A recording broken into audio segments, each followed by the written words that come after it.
This is issue 16. And here on the cover, we have, well, I guess, my hands scribing, laying out how to scribe, this timber onto that timber. I wrote an article about that in this issue. And you can see in this photograph the shadow of the string line and how that all works with the plumb bob. This scribing is not something that is easy to put into words or into pictures. And so this was a very hard article to put together, but these pictures, I think, convey that. And then you have the dividers and the plumb bob here. Quick overview of the table of contents. We have Mike, his article started off the whole issue. Gathered in Reverence, Kazerakai in the United States. So this is the planing gathering, the shaving gathering, where they're planing to make these thin shavings in this Japanese tradition using the Japanese Kana wooden planes. And a bunch of excited Americans either experienced with it or only heard about it, and they want to see this shaving gathering and what is the buzz all about.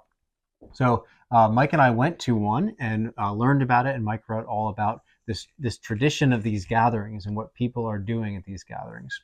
Then Ted Ingram wrote about sash making in early America, talked about some history, the significance of a joiner's work and making wooden sashes for windows and how that went together, like the one behind us here. But then also he went through the process. He made wooden sash himself. It was showing how all these little pieces fit together. Then I wrote an article called House by Hand. This was my second article about the historic 1821 house reconstruction that we've been working on. And so being able to look at from the raising and closing in and getting the masonry heater and the fireplaces built and all that kind of thing, there's a lot to this whole house. And so this article was looking at that stage of things. Then Stephen Wolf is a wood block printmaker and carves these wooden blocks.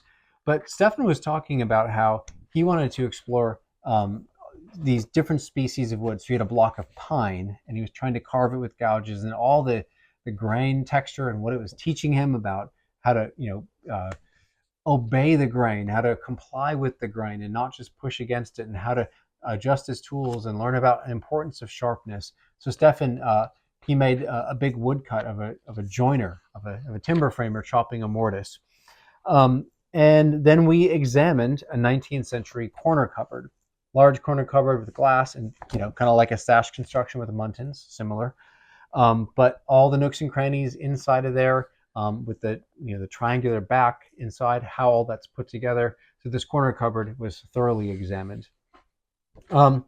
Then we had Gary Rogowski was writing on what he calls forgiveness, right? So this idea of forgiveness in general applied to the wood shop, that not being a perfectionist and being okay with messing up and being able to forgive yourself, and to not, beat yourself up when you make mistakes, but how to calm down, relax, and appreciate the fact that you are a learner and that you are learning and how valuable that is. Then Joseph Burgess wrote Working with Trees. And this is sort of, I kind of think of it as sort of like a, maybe this is too strong to say, but like a love poem to trees, right? It's like this idea of like appreciating trees, working with them, learning how the carpenter looks to the trees, learns from the trees, and gets from the wood that he needs to hew. We're thinking of some people we know in particular that some carpenters who have an actual woodlot that they're harvesting that tree for that particular member in that building. Then I wrote an article which was an introduction to scribe rule timber framing, which is what's on the cover. Scribe rule, in one sense, it's very intuitive, but in another sense, it's totally foreign territory. If you're thinking in terms of measurements and offsets and everything, you're everything off of a ruler, you're going to be really turned around when you start to do scribe rule until you get it. And then it's the most intuitive thing in the world. So that was that article. And then lastly, we had Tiago Silva was writing about finding Brazilian handcraft heritage.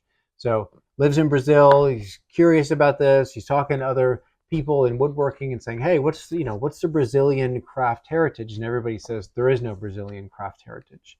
And so Tiago received a research grant from us, and was spending time trying to dig into the history, trying to understand what is Brazilian craft heritage exactly. Brazil is made up of a bunch of different people, and we have all these different people all together. And what is our heritage?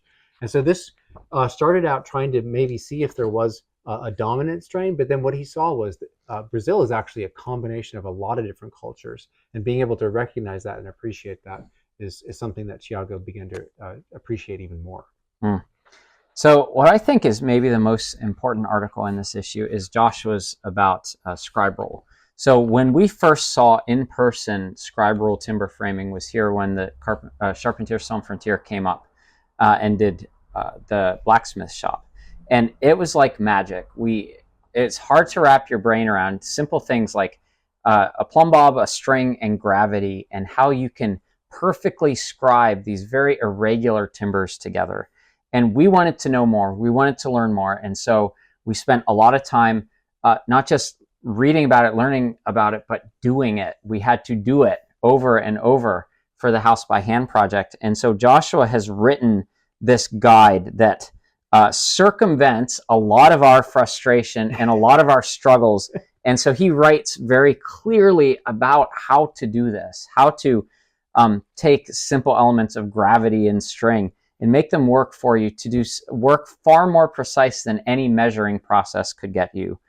It really is a magical process, and once you get it, it really clarifies things for you. So it's a great thing to learn. It's a skill that needs to survive, and I feel like this article will help it survive. Right before, a little while before we made this issue, we went to a Kazurokai thing, as I mentioned, a shaving gathering. And we felt totally out of our element. We have interest in Japanese woodworking, but not a ton of experience. And so to go to this event and to see all these people who are so deeply passionate about perfecting the art of planing with a kana, I was like, whoa, what is this world? Who are you people? And it was just such an interesting look at a group of people who appreciate a craft tradition that isn't their own, but they're deeply appreciating it, bringing it here, and then focusing on not just the end products, but also the process and really perfecting the process. It was a very meditative sort of thing. And this obsession for perfection and trying to get this down just really stunned us. So Mike's article all about this Kazurokai event in the whole tradition itself, see here, this is the famous plane shaving competition where these shavings are, they take micrometers that are trying to get the thinnest, evenest, longest shavings. It's just totally mind-blowing what is possible with a block of wood and a blade, right? It's amazing what can be done. So I really appreciated Mike spending the time to unveil this kind of event for us who are standing on the outside saying, what are you guys doing? What is that? Really interesting. So I think a theme that runs through issue 16 is the idea that true knowing only comes through doing.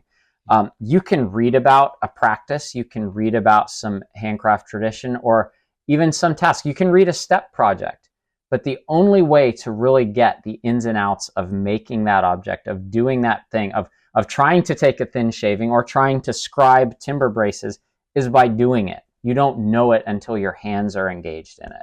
And the idea of knowing through doing runs through every article here. And if that fascinates you, if you want to know more about that, check out issue 16.